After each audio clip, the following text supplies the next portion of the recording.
the Stephen A. Smith Show podcast. What's up, everybody?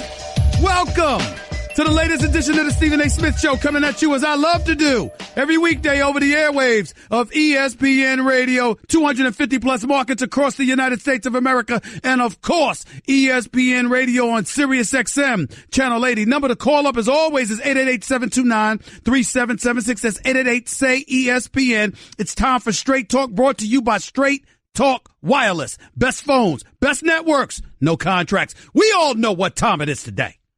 I understand that Super Bowl 52 is upon us. Less than 2 weeks away. A rematch of what took place in Super Bowl 39 between the Philadelphia Eagles and the New England Patriots. There's a lot of stuff to get into. I understand that. I understand we got to get into Dez Bryant. Tweets from T.O. The Cowboys somehow, some way have made news. And you've got people talking about that. I get all of that. Basketball front, Jason Kidd's fired. We got to talk about that.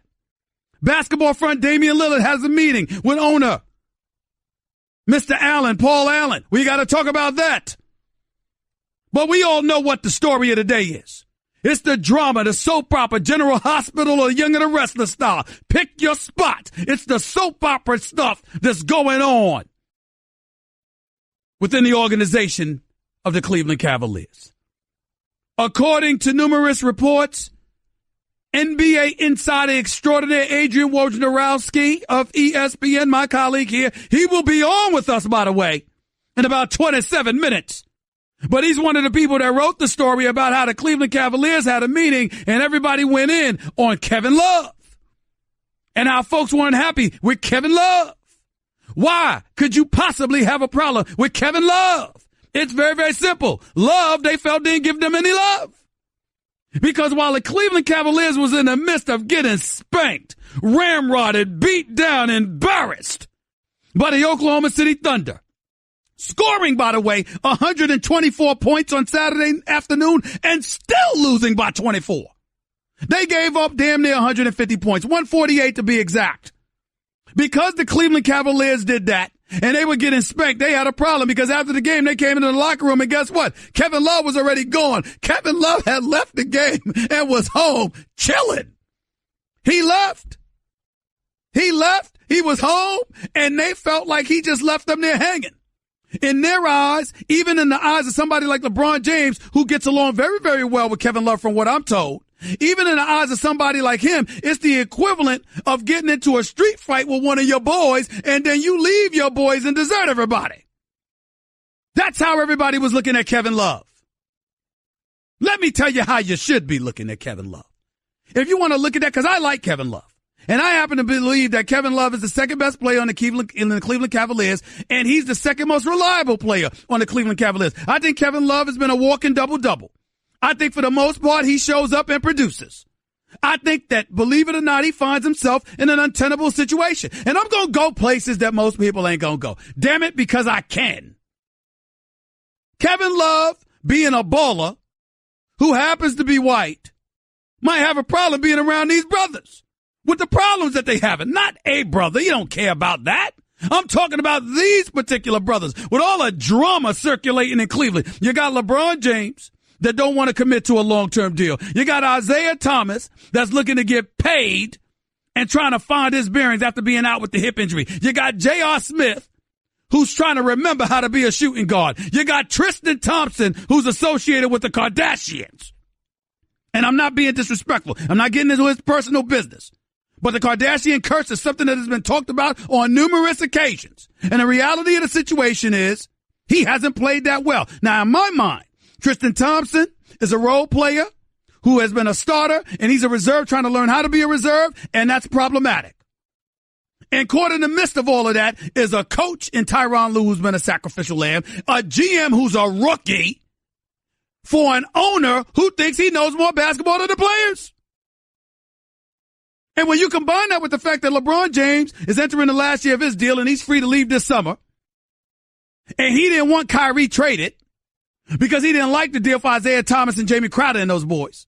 And you couple all of that with the fact that Dan Gilbert said, okay, if that's what you want, then commit to me long term, 3 to 5 years, and I'll keep Kyrie. But if you're not going to do that, I'm going to look towards the future.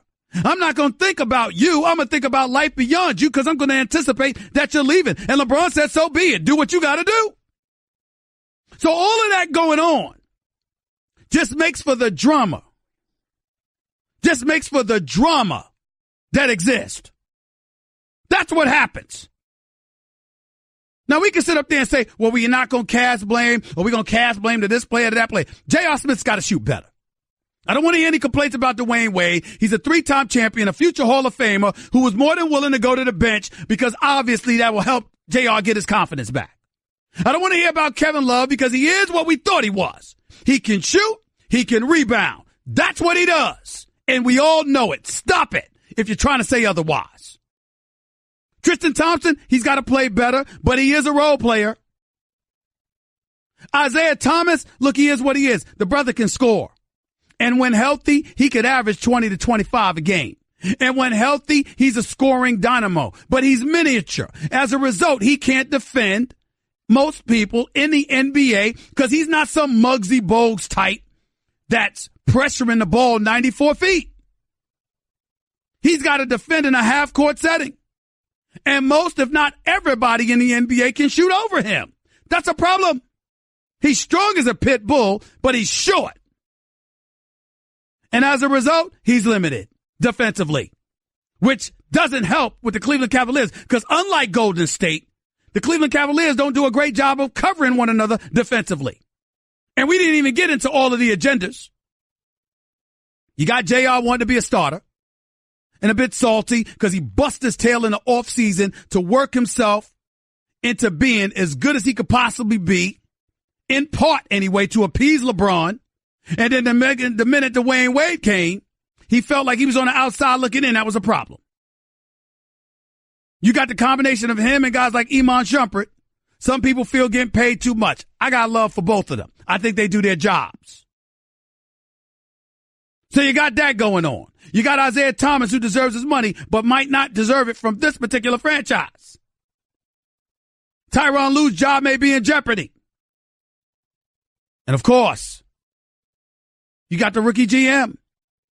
And they're all caught in the middle of LeBron and Dan Gilbert being on the outs with one another again. I mean, what an absolute mess it is in Cleveland, Ohio, with this basketball team. You just can't make it up. You just can't make it up. 888-729-3776 is the number to call up. This 888-729-3776, 888-SAY-ESPN. The other item I'm going to get into is Jason Kidd being fired. Ladies and gentlemen, the team wasn't achieving as much as it should. With the Greek Freak, with Brogdon, with Bledsoe and others, maybe they should have been better, but my God. You can't give it time? You can't give it time. Just going to get rid of Jason Kidd, just like that. I don't think it's right.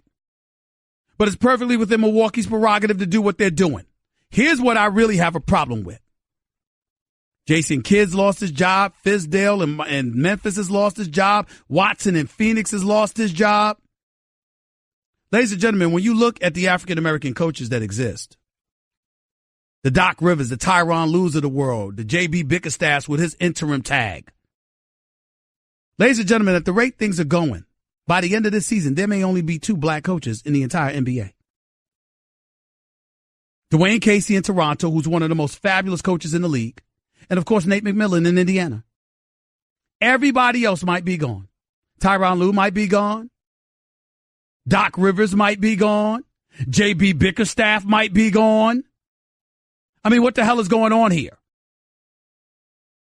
You got numbers crunchers and analytics dudes who are friends with other analytics dudes, evidently none who happen to be black, basically invading the NBA by ingratiating themselves with owners who understand numbers better than they understand the game and are more than willing to give those folks an opportunity that they're not going to accord to other people. There is something wrong going on here, and I'm going to tell you what's wrong. Where the hell are all of these black players speaking up about this issue? Where's the support? We want to speak against the president. We want to speak about social issues. We want to come to the end, to the defense of things that may have nothing to do with us. We want to use our Twitter and Facebook and Instagram accounts. But when it comes to the issue of black coaches and the challenges that they face, in a league that's over 70% black. We haven't heard a damn word from these players. And I'm not counting LeBron and D Wade speaking up for Fizdale, because Fizdale was an assistant coach in Miami. That's one of their boys. And I appreciate their support, but that's just support from the peanut gallery. That's your man. And you giving him love. I'm talking about the issue of the dissipating number of African-American coaches in a sport of basketball. This ain't the National Hockey League or Major League Baseball. This is basketball. And cats who never played, but no numbers, are taking over this league. And the Fred Hoibergs in Chicago, and the Dave Yeagers in Sacramento, and the Brett Browns in Philadelphia, and others keeping their jobs, while African-American coaches are falling by the wayside. No one has a problem with that? You're a black NBA player, you have nothing to say about that? Nothing. But you got time to talk about the president or something else. But not this issue, huh? Okay. I'm not black, I'm OJ. Okay. 888-729-3776. That's 888-SAY-ESPN. Straight Talk Wireless. Nationwide coverage on America's largest and most dependable 4G LTE networks. In case you didn't notice, I'm just getting started. I got a whole bunch of energy today. Oh, I can't wait. I'm mad. We got to go to commercial. You are listening live to the Stephen A. Smith Show on ESPN Radio. By the way, buckle up. I'm just getting started. Craving even more of Stephen A? Him of all people. For around-the-clock access to the man? I'm Stephen A. You can follow him on Twitter and Instagram at Stephen A. Smith and on Facebook at Stephen A. See, nobody wants to go here. Nobody wants to go here. I will be the first to admit it. I don't know why the hell ESPN decided to give me a national radio show, but I'm thankful. And guess what? I ain't giving it back. I'm telling you that right now. Because it's moments like this that I was made for radio. See, I ain't scared to touch on these issues. This is some nonsense. And white America, don't you worry. It ain't your fault. Ain't nobody pointing the finger at you. Nobody's pointing the finger at you. You got to put on your big boy pants. You got to put on your big boy pants. When I sat up there, I'm going to tell you a little story real quick.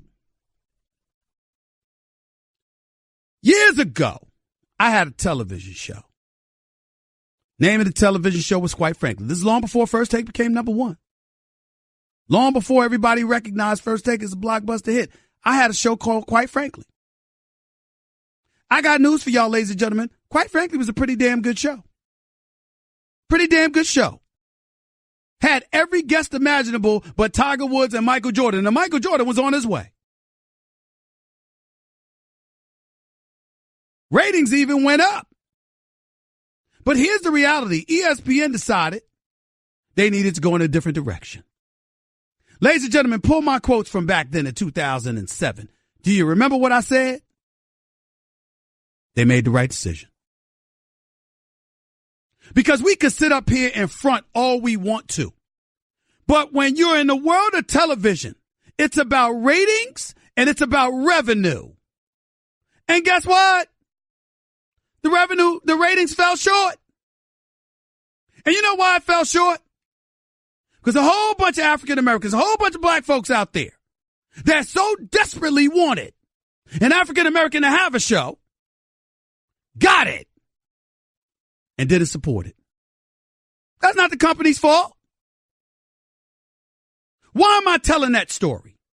Because as we sit here today, while some people want to lament the fact that you got African-American coaches falling by the wayside in a league over 70% black of players.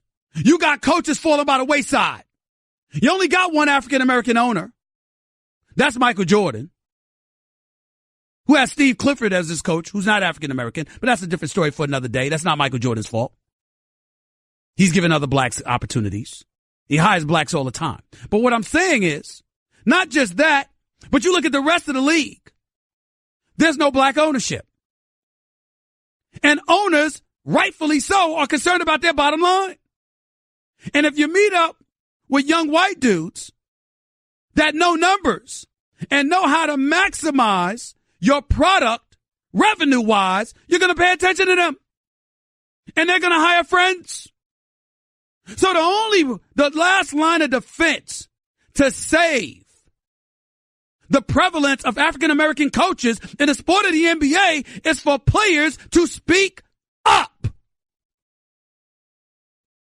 You got time to talk about the president and what he is and is not doing, but you ain't got time to talk about this issue when this is more in your wheelhouse? You want to talk about the violence in the streets and how we should be doing something about it without highlighting exactly what should be done when we all know damn well what should be done? Really? Before I go off even further about this, let me re-air for you what I did on ESPN's First Take this morning, my final take. It's pertaining to this exact same issue. I would deeply appreciate it if you would indulge me by listening to my final take on First Take today. Play that, Cat. You might not feel this way, but something amazing has been happening in the NBA. You might have missed it. NBA players actually know how to keep quiet. They may not know how to keep quiet over protest issues involving the president of the United States of America, or other social issues where it would be impossible to aim criticism in their direction because, well, criticism can't possibly come your way when you're willing to take a position almost anyone with sense would take. See the 2016 ESPYs, will you? But here's the thing. When it comes to the dismissal of black NBA coaches, the dwindling numbers that are appearing before our very eyes, where is all the noise of support from black players? Yes, I know that both LeBron James and Dwayne Wade echoed words of support for David Fizdale when he was axed in Memphis. But I'm not talking about obvious support from the peanut gallery, the kind that can easily be dismissed due to personal relationships.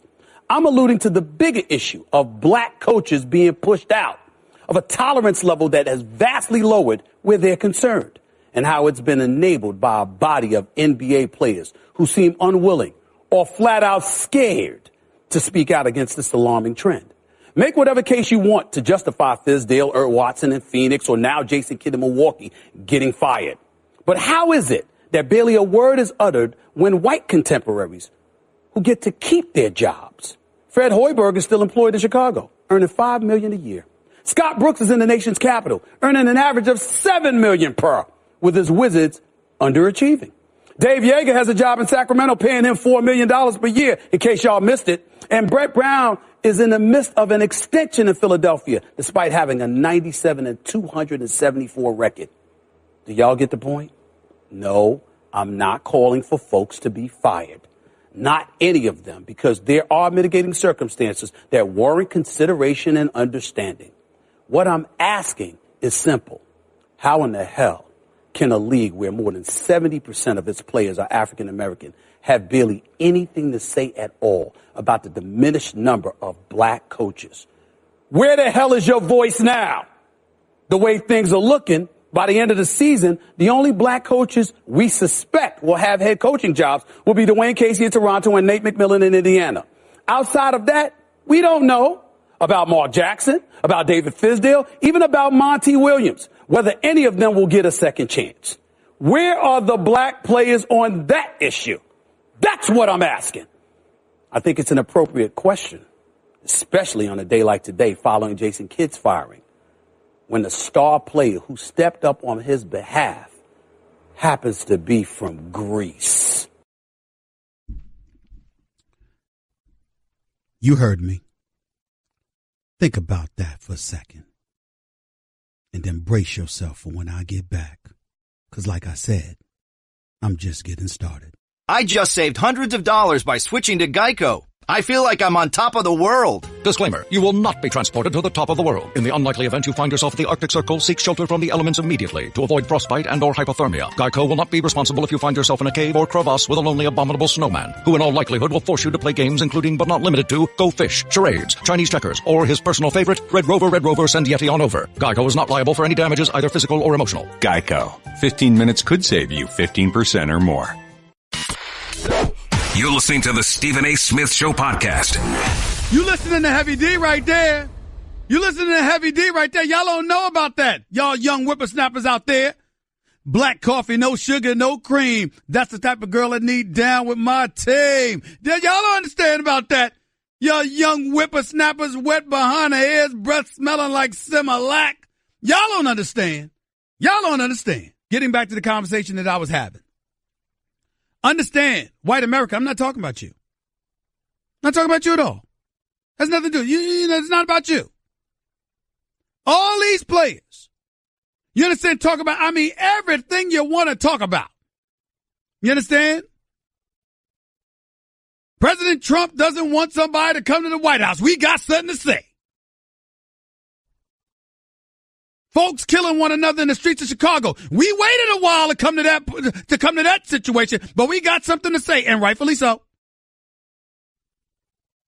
Other social issues related to Colin Kaepernick, don't get me started. Oh, we had something to say about that. Black coaches getting fired. Nobody got anything to say. Nothing. Fizdale fired in Memphis. They went to the playoffs last year. Fired. Watson in Phoenix, young talent, you ain't give him much to work with. Fired. He got fired before he had an opportunity to pass gas. And now you got a situation here where, okay, it's Jason Kidd. You got the Greek freak, Giannis Antetokounmpo, coming to the defense of Jason Kidd, calling him before the team even called him. Said they're about to fire you. Do I need to call my agent? What can I do to help you keep your job?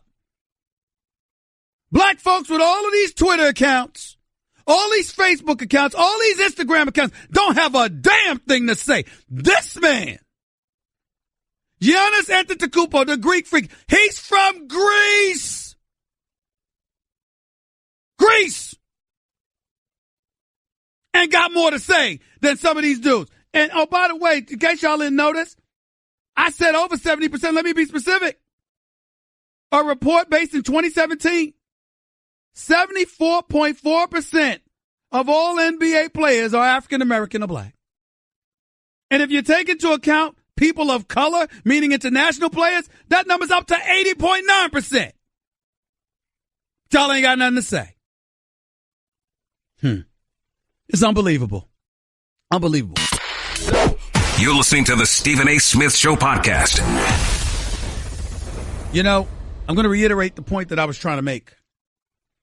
Prominent NBA players, LeBron James, Kevin Durant, Steph Curry, Dwayne Wade, Carmelo Anthony, Chris Paul, have all been outspoken on various social issues, including some that don't particularly pertain to President Trump.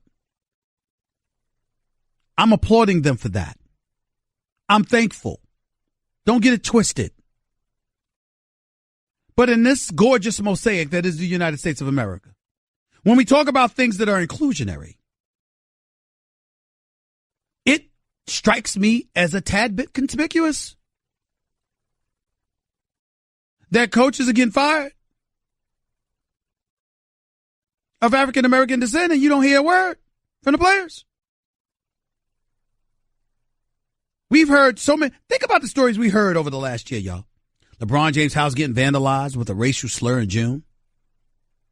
If you remember, what did he say that day? Hate in America, especially for African Americans, is living every day. This is the same LeBron James that also refused to stay in a Trump-owned hotel in December because of his feelings about the president, and I don't blame him. Last summer, Carmelo Anthony hosted a town hall in South Central Los Angeles that brought together the public and the police to talk about race. 2 seasons ago, James Wade, Kobe Bryant wore I Can't Breathe t-shirts in support of the Black Lives Matter movement during pregame warm-ups. And Derrick Rose and a whole bunch of guys around the league did the same thing. I am not insulting them in any way. I'm thankful, I'm grateful that they brought attention to these issues, using their cachet to do so. But have y'all noticed what's going on in the basketball association, in the NBA, in the National Basketball Association? You've got guys who are analytics dudes. And correct me if I'm wrong, Nuno. Correct me if I'm wrong, John. They're analytics dudes who basically are numbers crunchers, practically all of whom are white. And they look at one another and they hire one another. And the owners, I can't even knock them because guess what? They're comfortable. Owners are comfortable with numbers because they're bottom line is the bottom line. And if you got somebody that can come to them and point to revenue and say, hey, this is what comes to the table with it. If you see somebody that can do that for you, God bless you. So what am I ultimately pointing to? I'm pointing to the need for more diversity within the ownership ranks, the decision-making ranks. And that doesn't mean because you're an owner and you're an African-American or in the case of some of these guys. I mean, because when you look at minority ownership, I mean, Michael Jordan is Michael Jordan. He's the majority owner for the Charlotte Hornets. Vivek Ranadive is the controlling owner of the Sacramento Kings. Mark Lazary, who was born in Morocco, is an owner of the Milwaukee Bucks. He's the third owner of color within the National Basketball Association. And you got to take that into consideration and recognize they were the first three owners of color to lead their teams at the same time in any of the major professional sports leagues. So the NBA is ahead of the curve. Please don't get me wrong. I'm not trying to give the impression that they're not. Nor am I trying to give the impression that because you're a black owner, that means you have to hire a black coach. Nonsense. I have no problem with Michael Jordan hiring Steve Clifford any more than I had a problem with him hiring Larry Brown, who I think should still be coaching in the NBA on some level, by the way, because no matter how old Larry Brown is, he still forgot more basketball than the rest of us know. What I am saying is that when you have diversity within the ownership ranks, it compels your contemporaries to entertain diversity. And that's how the engine gets started. You don't have to hire a white coach if you're a black owner, but you might hire a black GM. You might hire a black director of scouting or player personnel. You might do that. These are the kind of things that we have to pay attention to. These are the kind of things that are not being paid attention to. And what I'm saying is, if you are LeBron James and you got nearly 40 million followers on Twitter, and Lord knows how many on Facebook and Instagram, it'd be nice to hear you say something about this. Same applies to CP3. You are the president of the Players Association. Same applies to D. Wade. You are a future Hall of Famer. I mean, the list goes on and on. See, everybody talks a good game. And we talk about facing and embracing challenges that affect us as a society, and I applaud that. But if you ain't handling business within your own wheelhouse, what are you? You really think for 1 second that I want to sit here and talk about this? You really think that hosting a sports talk radio show, which is owned by ESPN, which means it's owned by Walt Disney, Mickey Mouse, you really think it's to my benefit to bring up these issues? Of course it is not. And it's not because folks don't want to talk about black issues or anything. It's because folks don't want to talk about issues. They want to talk about sports because you want to have fun, because you want a reprieve from what ails you in everyday life. But the problem is everything becomes intertwined, and there is no escape from reality. And I find it highly alarming that me, who is drop dead broke compared to those players and compared to most professional athletes, appears to have more courage. And I don't mean me literally. I mean people in my position. This is nonsense. These are the kind of things that I'm talking about. When you talk about heart, when you talk about guts, when you talk about standing firm and putting your behind on the line, any damn body can talk about an issue everybody's going to agree with them about. If there's killings in Chicago and the violence needs to stop, I appreciate their words at the 2016 ESPYs. I am grateful. But ladies and gentlemen, who the hell can disagree with that? Who's going to stand up and say, let the violence continue? Let folks kill one another. Who's going to say that? Of course no one's going to say that. You appreciate it, but it ain't courageous. And I'm not casting aspersions on any of those players. I'm cool with all of them. Well, actually, most of them. But my point to you is, that's what I'm saying. The power that people have. You complaining about a president. Is he getting impeached? What you have a problem with, is it going to get him impeached? If it's not going to get him impeached, you just whistling into the wind. Complaining about the latest thing. He don't care. You ain't doing anything. I was in Atlanta for the national championship game at the new Mercedes-Benz Stadium when Trump walked up in there. Yes, there was some boos. I promise you, at least 50,000 people were cheering for him. He don't care. You complaining about him, they ain't going to do anything. Now, if you talk about him getting impeached, you going to bring up some Russia investigation, some information or whatever, all right, that's fine. But you're going to speak up about him not inviting you to the White House, even though you had already said you didn't want to go? All right, that's fine. You're going to call him a bum? All right, that's fine. Where's it getting you? What difference is that really making? But you got cats here playing in a league where your voice is so profound, you even whisper about it to the commissioner and the NBA owners. It'll make a difference. I see nothing. I see absolutely, positively nothing. There's something that's not right about this picture.